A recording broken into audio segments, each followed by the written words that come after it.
오늘 아침 하나님께서 우리에게 주시는 말씀은 출애굽기 10장 23절로 26절까지의 말씀입니다. 출애굽기 10장 23절로 26절 말씀. 우리 같은 마음으로 23절부터 26절까지 봉독토록 합니다. 그 동안은 사람이 서로 볼 수 없으며 자기 처소에서 일어나는 자가 없으되 이스라엘 자손에 거하는 곳에는 광명이 있었더라. 바로가 모세를 불러서 이르되 너희는 가서 여호와를 섬기되 너희 양과 소는 머물러 두고 너희 어린 것은 너희와 함께 갈지니라.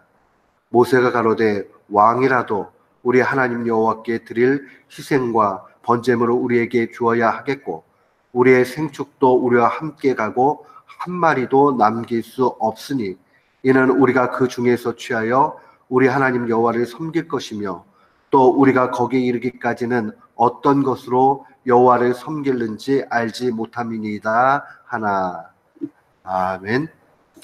저는 오늘 본문 말씀을 통해서 흑암재앙의 교훈이라는 제목으로 주의 말씀을 선포하도록 하겠습니다. 오늘 본문에는 9번째 재앙인 흑암재앙이 기록되어져 있습니다. 이스라엘은 하나님 한 분만을 섬기는 유일신 신앙이었지만은 애굽 땅에는 다신론이었습니다. 근데 그 신들 가운데 가장 높은 신은 태양신 라라는 신이었습니다. 그래서 파라오라고 우리가 애굽 왕을 지칭할 때에 파라오라는 말이 곧 이 태양의 아들이다, 이런 의미를 가지고 있습니다. 그렇기 때문에 이 사람들에게 있어서 이 광명을 주관하는 태양신은 가장 높은 신이었습니다. 근데 23절에 보니까 이 재앙이, 흑암재앙이 내려졌을 때에 애굽 사람이 서로 볼 수 없고 처소에서 일어나는 사람이 없을 정도로 그렇게 어둠이 더해진 것을 볼 수 있습니다. 다만 이스라엘 자손이 거하는 곳, 이 고센 땅이 되겠지요. 여기에는 광명한 빛이 있었다라고 증거합니다. 여기에도 마찬가지로 이 재앙이 다 담고 있는 대로 하나님께서 능력으로 이끄시고 애굽 신들은 아무것도 아닌 그냥 잡신에 불과함을 보여줍니다. 하나님의 능력이 얼마나 크냐 하는 것을 우리는 분명히 볼 수 있습니다. 이 본문 말씀을 통해서 우리가 더욱 마음속에 간직해야 되는 두 가지 교훈이 있습니다. 첫 번째는 인간의 전적인 타락이 얼마나 흉악한가 하는 겁니다. 우리는 그냥 죄 중에 태어났고 사람은 다 악하다 이렇게 생각을 하지만 오늘 본문 말씀을 더 묵상해 보면 그 악한 정도가 얼마나 극에 달할 수 있는가 하는 것을 볼 수 있습니다. 시편 53편 1절에 이 시편 기자가 이런 고백을 하죠. 어리석은 자는 그의 마음에 이르기를 하나님이 없다 하도다. 그들은 부패하며 가증한 악을 행하며 선을 행하는 자가 하나도 없다. 인생은 착한 척 할 수는 있는지 몰라도 진정한 선을 행할 수 있는 능력이 조금도 없습니다. 이 23절 말씀에 보면 이 9번째 재앙에 이르기까지 하나님께서 엄청나게 여러 번 경고의 메시지를 줍니다. 읽으면 읽을수록 간담이 서늘하고 누구든지 이 정도면 야, 이거는 안 되는 일이구나, 하나님이 제일 높은 신이시구나 하고 놔야 되지 않을까라고 생각을 합니다. 그런데 우리가 제3자의 입장에서 한 걸음 뒤에서 이 사건을 바라보기 때문에 그 판단이 서는 겁니다. 우리가 그 앞에 우리도 똑같이 이 애굽의 백성이요, 이 바로의 상황들이 되면 이렇게 놓쳐버릴 때가 너무 많습니다. 예컨대 우리에게 워닝이 와요. 뭐가 잘못됐다라는 사인이 옵니다. 그런데 그것에 대해서 넘기고 깨닫지 못하고 한참 고생을 한 뒤에야 그때 하나님이 먼저 경고하셨는데 라고 그러한 마음이 들 때가 얼마나 많습니까? 완악한 인간, 타락한 인간, 사탄의 노예가 되어져 있는 인생의 본성 자체는 하나님을 대항하는 데 있습니다. 하나님을 대적해요. 그러다 보니까 자꾸 깨닫지 못합니다. 자신뿐만 아니라 신하와 온 백성이 고통 가운데 놓여져도 그것을 제대로 판단할 그런 판단력이 없다는 것을 보게 됩니다. 바로의 모습은 곧 타락한 인생의 축소판이다. 그렇게 볼 수 있습니다. 하나님의 개입이 없으면 강팍해질 수밖에 없는 그 현실을 우리는 그대로 보게 됩니다. 우리가 회개도 조금 하는 척할 수 있어요. 그러나 그게 온전한 회개가 되지 못할 때가 많이 있는 걸 보게 됩니다. 온전한 회개는 우리가 깨닫고 하나님 앞에 고백하는 것뿐만 아니라 그 다음에 그 죄에서 완전히 떠나가는 그 마지막 모습까지를 요구합니다. 어두워지면 징계가 징계인지도 모릅니다. 그리고 막 달려갑니다. 그래서 이 타락한 인생들을 일컬어서 종종 불나방 같다 이런 표현들을 사용합니다. 불나방 보십시오. 불빛만 있으면 그 불이 자기를 삼키고 태울 수 있다는 사실을 모르고 그냥 달려 돌아갑니다. 다른 동료들이 그 죽어나는 모습을 봐도 판단도 못해요. 그냥 거기 가면 좋을 줄 알고 그 불빛으로 그냥 들어갑니다. 그러고 나면 생을 망하게 되겠지요. 사랑하는 성도 여러분, 우리는 이 9가지 재앙까지 오면서 마음에 간직해야 되겠습니다. 정말 전적으로 타락한 인생은 선을 행할 수도 없고 깨달을 수도 없다. 우리가 만약에 회개할 수 있고 조금이라도 깨달을 수 있는 마음이 있다면 성령님이 함께 하시는 것이요 주님이 우리를 사랑하시는 증표에 우리가 반응하는 것이라는 것을 분명히 기억해야 됩니다. 사랑하는 성도 여러분, 주님께서 우리에게 경고하는 메시지를 겸허히 받아들이고 아멘으로 받는 우리 모두가 되기를 주의 이름으로 축원합니다. 아멘.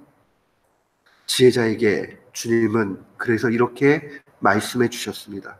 잠언서 1장 8절 말씀 보면 내 아들아 네 아비의 훈계를 들으며 네 어미의 법을 떠나지 말라. 이게 단순하게 그냥 부모님께 순종하라 이 말씀이 아니에요. 부모가 하나님의 말씀으로 양육하는 것이 지혜자인데 그 지혜자의 가르침에 대해서 바로 보고 따라가라는 겁니다. 그러니까 결국 이 말씀이 일컬어주는 아버지의 훈계와 어머니의 가르침이라는 것, 이것은 다른 것이 아니라 하나님 말씀에서 떠나지 말라는 겁니다. 주의 말씀이 우리에게 가라는 곳으로 가고 멈추랄 때 멈추고 또 주님께서 은혜 주시는 그 찔림이 있을 때에 감사하면서 우리가 바꿀 수 있어야 됩니다. 하나님이 우리 인생 개입하지 않으시면 마치 바로의 강팍함과 같이 우리도 강팍해질 수 있다 하는 것 바라보면서 이 교훈을 받아야 되겠습니다. 또한 우리가 이 말씀에 보면 그 다음에 나타나는 완악함이 뭐냐면 하나님과 자꾸 타협하고자 하는 그러한 마음을 갖습니다. 오늘 본문의 24절도 보십시오. 바로가 모세 부릅니다. 너희는 가서 여호와를 섬겨라. 이제는 가서 섬기는 거 허락을 합니다. 그리고 어린 아이들까지도 다 데려가는 것 허락을 합니다. 그러나 너희 양과 소는 놓고 가야 된다라고 이야기합니다. 타협하는 거죠. 사탄은 언제나 이런 식으로 우리를 유혹합니다. 그곳에서 완전히 떠나려고 하면 무언가 뒤끝을 남겨놓고 아쉬움을 주게 되고 그 다음 자꾸 머뭇거리도록 그렇게 만들어버립니다. 우리가 영적인 담대함 또 영적인 판단력이 없고서는 거기 타협하고 넘어질 수밖에 없다는 것을 기억해야 됩니다. 우리가 두 번째로 기억해야 되는 이 본문의 교훈은 하나님의 길은 명확하고 처음 계획대로 진행하신다는 것을 기억해야 됩니다. 하나님의 정확하심과 신실하심에 대해서 늘 인정해야 됩니다. 이렇게 인정할 때에 이 중심에 영적인 담대함이 생깁니다.